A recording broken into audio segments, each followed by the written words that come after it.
Please, let's take our seats. Thank you very much.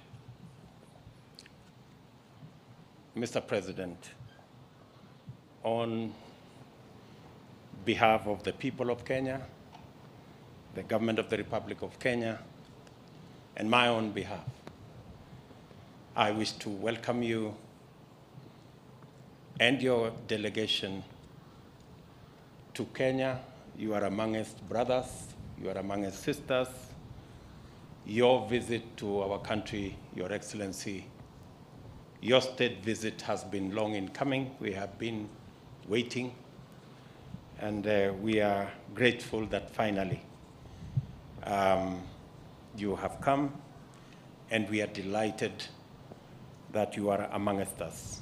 This visit, Your Excellency, affirms the cordial relationship between Kenya and South Africa and our shared desire to deepen the bonds between our two countries. The visit is instrumental in developing permanent dialogue between our two countries and building on our common principles and shared values. Kenya considers South Africa as one of her most dependable and strategic ally in this continent. We have noted the successful midterm review of the inaugural Joint Commission for Cooperation held on the 6th and 7th of November this year to review the implementation of agreed areas of cooperation that was done in Nairobi. Kenya and South Africa have had good relations since South Africa defeated apartheid in 1994. The ties between our two nations continue to grow in all aspects of development, and especially in trade. And the two countries have ratified the Africa Continental Free Trade Area, emphasizing our shared commitment to the promotion of intra-Africa trade. Today, Your Excellency, you and I are delighted to have presided over the signing of 4 instruments of cooperation that will play a definitive role in the Kenya-South Africa relations.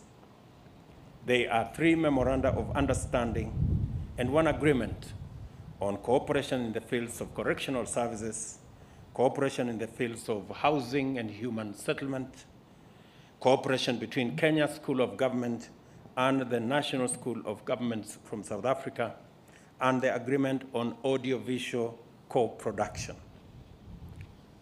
On behalf of the people of Kenya, I express Kenya's appreciation on the progress we have made in the long-awaited visa-free regime between Kenya and South Africa.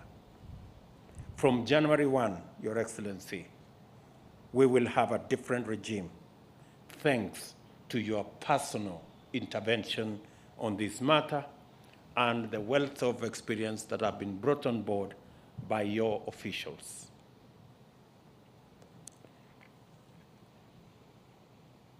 Kenyans holding ordinary passports will be allowed to enter South Africa on a visa-free regime for up to 90 days per calendar year.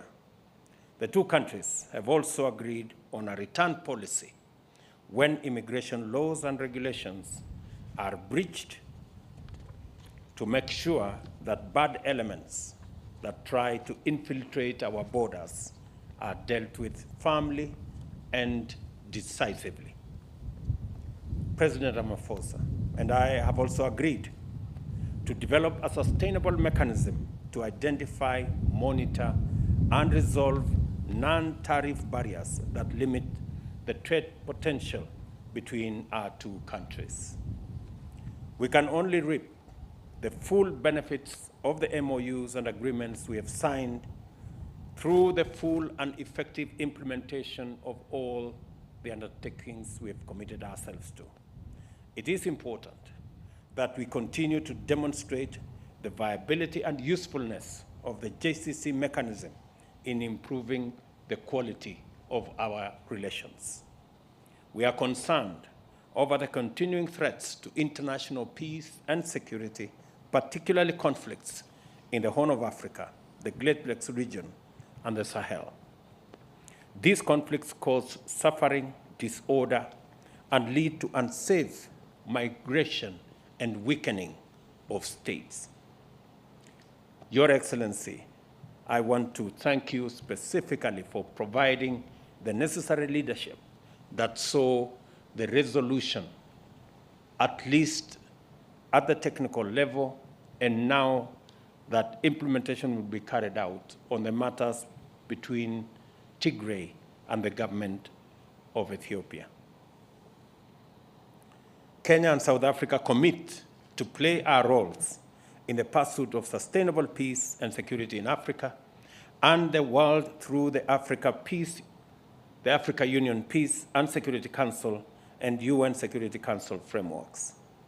At the continental level, we laud the just concluded agreement between Ethiopia government and the Tigray People's Liberation Front, brokered by the Africa Union and mediated by President Olusegun Obasanjo and Uhuru Kenyatta and former Deputy President of South Africa, Phumzile Mlambo Ngcuka.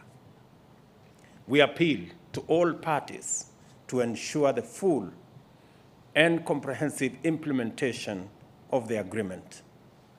Kenya and South Africa recognize climate change as a definitive challenge of our time.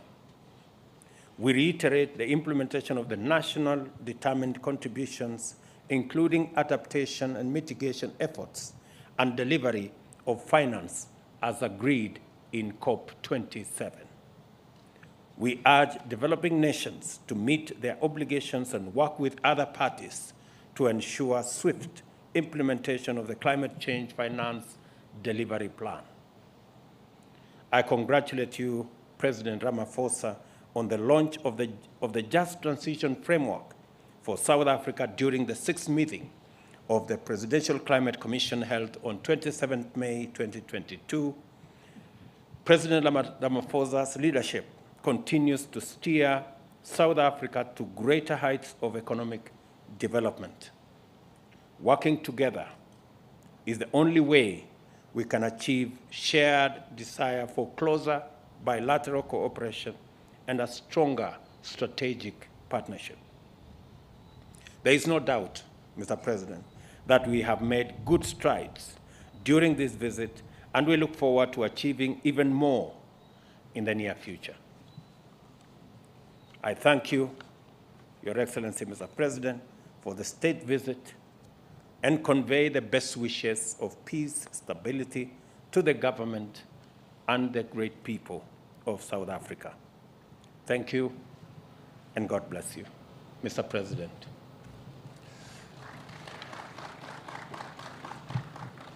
Your Excellency, Dr. William Ruto, President of the Republic of Kenya, members of your government and the delegation from South Africa, members of the media, and ladies and gentlemen, I'd like to start off by thanking you most sincerely for inviting me and my delegation to come on a state visit to Kenya.